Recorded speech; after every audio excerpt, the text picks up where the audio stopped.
napagad ng halaman nito. Kulay green. Maano siya, yung malamig sa mata ba? Kung naiinitan ang mata mo, tumingin ka lang nito, eh, parang talagang napakasarap sa pakiramdam eh. Kaya ito yung aking isi-share sa inyo.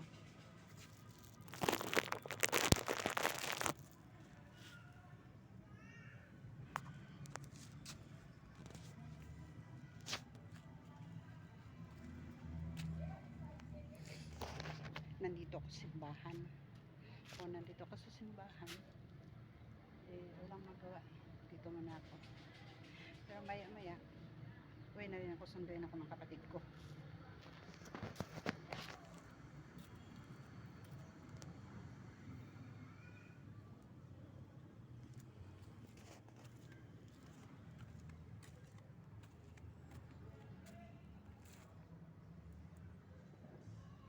Papa Jesus, Divine Mercy.